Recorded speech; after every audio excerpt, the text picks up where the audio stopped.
On va passer au Glasshammer GT, donc 41 joueurs, 5 rounds, Saint-Georges en Angleterre. Donc comme quoi il n'y a pas que des tournois aux États-Unis. Alors on a donc Tyrannide contre Craftworld, la liste Craftworld. Donc on a Hail of Doom qui fait que lorsqu'il fait des 6 pour toucher avec ses armes à shuriken, il blesse automatiquement. Et le Masterful Shot de mémoire, c'est qu'il ignore la light cover. Make ranged attack, the target not receives the benefits of light cover. C'est bien ça. Donc on a un peu ce que jouait Nick Nanavati au Dallas Open. Donc on a un premier détachement d'Outrider, je crois qu'il en a un deuxième derrière.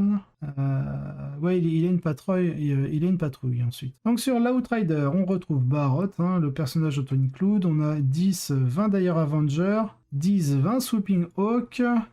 6 x 3 Windrider avec des catapultes shuriken, on a 3 Shining Spear. Ensuite, on a une patrouille avec un Circumcision, bon, ça c'est les stratagèmes, avec voilà, les 3 Warlocks Skyrunner. On a deux Farseers, mais dont un qui est Skyrunner.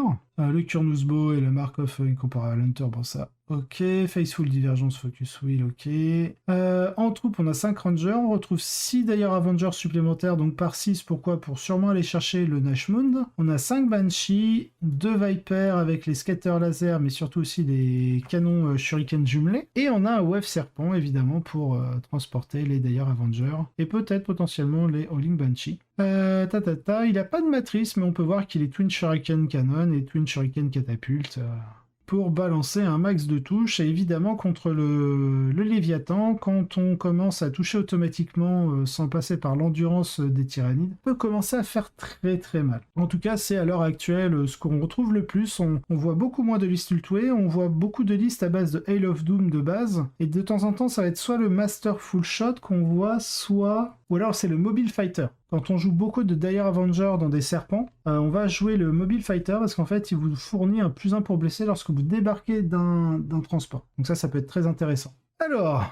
Janushina, qui nous joue Tyrannide Léviathan. Qu'est-ce qu'on va retrouver là-dedans? Donc on a les 3 tirs en garde tout nus, hein. On a une unité de zoanthrope neuroparasite, on a le neurotrope en seigneur de guerre avec le Synaptic Tendril et la résonance barbe, on a le tyran ailé, patati patata, en oblitérax. Par contre il a pas mis l'adaptation biologique, il a mis le Perfectly Adapted.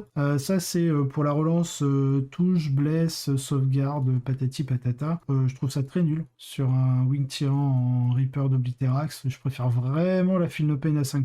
Il y a tellement de menaces qui font de gros dégâts maintenant que vraiment la Feel No Pain 5+, sur un F-Tyran qui est plutôt offensif, hein, parce qu'on met pas un Reaper Obliterax pour rester chez soi sans rien faire. On a les guerriers tyrannides, donc classique, un Dual Bone Sword, Venom Cannon et du Death Spitter. On a les 3 Venom Trop. On a un Exocrine avec l'invue à 4. Donc l'exocrine intéressant.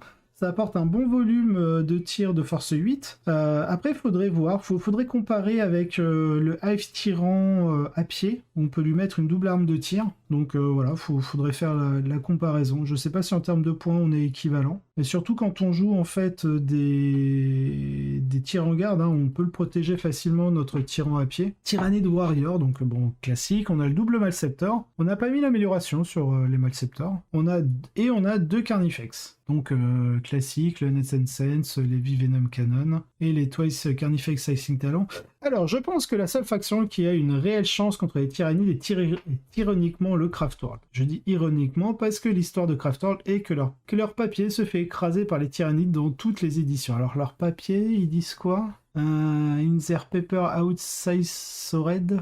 Ils ont juste tendance à s'aligner très bien contre le Craftworld, donc je pense que c'est un truc pour le fluff où les Craftworld doivent normalement se faire bolos par les tyrannides, mais pourquoi pas. Dans ce combat, ce qui me frappe immédiatement, c'est la disparité de vitesse entre les listes. La liste de Vic n'est pas seulement plus rapide, elle est aussi beaucoup plus flexible dans sa façon d'aborder une cible donnée. En revanche, la liste de Janus manque de certaines unités clés qui peuvent l'aider à surmonter les Craftworld. Et en particulier une liste Hail of Doom, à savoir les Pyrovores et les Raveners qui peuvent soit servir à créer de l'espace et forcer les décisions de priorité des cibles, soit suivre le rythme des unités rapides des Craftworld et contre-attaquer. Bien que les deux ont de fortes options to the last, la puissance des unités est mieux répartie dans la liste de Vic que dans celle de Janus. En conséquence, je m'attends à ce que, tant que Vic peut garder Janus en train de se battre à sa manière, en choisissant quand quel engagement, en rognant sur les bords dans les 2 premiers tours, il peut se permettre de sacrifier un tour ou 2 de primaire pour gagner un avantage en force et revenir en force dans les 2-3 derniers tours. Par contraste, je pense que Janus doit forcer un combat, et s'il ne peut pas s'il ne peut pas y arriver, ou s'il ne fait pas assez de dégâts dans sa poussée initiale, il va rapidement perdre de la vitesse, les grands méchants tombant les uns après les autres. Donc le Craft World gagne 74 à 60, donc il y a 14 points de différence, ça fait 6, 11, 16, donc ça fait 2, donc ça fait 12, 8 pour le Craft World, donc c'est pas non plus une partie facile. Alors, utilité, utilité, utilité. C'est le nom du jeu avec cette liste Craft World. Chaque unité est capable d'infliger des dégâts bien supérieurs à ce que la fiche technique pourrait laisser croire. Le trait Hail of Doom offrant une blessure automatique de 6 sur les armes shuriken qui obtiennent un 6 pour toucher. Par conséquent, il n'y a pas une seule cible dans le jeu qu'une escouade de shuriken ne peut pas toucher de manière significative. Ah oui, c'est vrai, et puis le Hail of Doom, quand vous faites un 6 pour toucher, donc certes vous blessez automatiquement, mais en plus votre blessure automatique comme si vous aviez fait un 6 pour blesser. Donc votre shuriken passe PA-4. Et je pense que ça, ils devraient l'enlever pour équilibrer la faction. Je pense que la blesse auto, qui fait un 6, ils peuvent laisser le côté blesse auto, mais faut pas que ce soit forcément un 6. Si on veut rééquilibrer, je serais pas surpris si lors d'un rééquilibrage, Games Workshop fasse ce choix. Par conséquent, il n'y a pas une seule cible dans le jeu qu'une escouade de shuriken ne peut pas toucher de manière significative. Bien qu'il n'ait pas les PA du reste des unités équipées de shuriken, les Hawks représentent une menace très mobile et très importante grâce à leur propre capacité à infliger des 6 pour toucher. Comme Conrad Bartskis, désolé pour l'écorchage du nom, Vic apporte le Kurnobo Farseer, le roi de l'utilité, capable d'infliger un nombre stupéfiant de blessures mortelles avec le soutien de Bladestorm ou de quelques unités de Strand of Fate. Les Vipers permettent de s'emparer rapidement d'un objectif ou de bloquer des voies de mouvement critiques à un coût très faible pour ce que vous obtenez sur un véhicule endurant 6 points de vie. Donc on a Aaron Mosquera en deuxième, en Tyrannide aussi, donc en Léviathan. Référence biomorphologie, exosquelette, bon ça c'est juste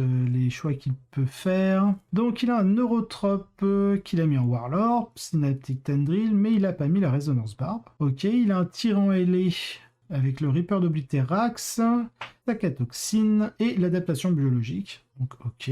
Le Tyrannide Warrior, donc la classique, un double Bone Sword, canon venin et Despitter pour le reste. On a une unité de 4 Raveners, une unité de 3, tous en full arme de cac. Donc ce qui est bien, c'est que lorsqu'ils sont full arme... Ah non, pardon, ils ont le Despitter. Excuse me, ils ont le Despitter. Donc du coup, ils gagnent pas leur reroll des 1 pour toucher. Parce que la reroll des 1 pour toucher, en Tyrannide avec les Raveners, c'est s'ils sont full arme de cac. Ensuite, on a 2 harpies avec la Dermic Symbiosis et l'autre c'est le Synapse. Ensuite, on a un Vanguard avec des tyrans garde, un Hive tyran à pied avec double canon venin. Il a mis le Perfectly Adapted. Pourquoi pas, et le Pathogenesis, ok, donc il peut vraiment relancer pas mal de choses. Ensuite, il a double Malceptor, il a 9 Pyrovores et 3 Venom Trop. Alors en Léviathan, si on joue 3 Pyrovores, vraiment, moi je jouerais leur espèce de drop pod pour vraiment fiabiliser les choses. Alors, qu'est-ce qu'il y a d'intéressant? Les Pyrovores sont intéressants, broken mais intéressants. Pour 30 points, vous avez devant vous un modèle, une figurine d'infanterie avec endurance 5, 5 points de vie, une sauvegarde à 3+, qui a 2 profils de flamme d'assaut à frappe automatique, à touche automatique. Un à 12 pouces qui est meilleur qu'un profil de flamme Chronos, et un à 18 pouces qui est fondamentalement juste un bolter 2d6. Évidemment, le profil 12 pouces, c'est la star ici, à force 6, PA-2, dégâts 2, qui va tirer parti d'une avancée la plus susceptible d'être apportée. La partie vraiment hilarante de cette unité cependant est qu'elle a Acid Blood, ce qui signifie que pour chaque blessure qu'elle perd au combat, elle peut renvoyer une blessure mortelle à l'attaquant sur un jet de dés de 4+. Pour 90 points, vous obtenez une unité qui est assez résistante par rapport au standard de l'infanterie, qui peut obtenir tous les boosts de liens synaptiques, qui sera toujours échangé en combat juste en mourant et pour 1 CP, et qui agit comme une fantastique unité de protection. Si vous les abattez, eh bien félicitations, vous avez investi beaucoup pour tuer 90 points. Ils sont probablement 10-15 points sous-cotés, plutôt intéressant. Pour le reste du best, on a un Adeptus Custodes en Shadowkeeper, on a donc Janu en Tyrannide, Mark Harrison en Tyrannide, on a un Tau en 7 Tau avec Go White Crisis, donc pas mal de Crisis et un duo de Hammerhead. On a un autre Custodes en émissaire Imperatus, donc les émissaires, donc avec 4 unités de Sagittarium. Les émissaires, c'est ceux qui ont Fight First en mêlée et ils ignorent les malus pour toucher au tir. Et on a en 8ème place un autre genre Tyrannide.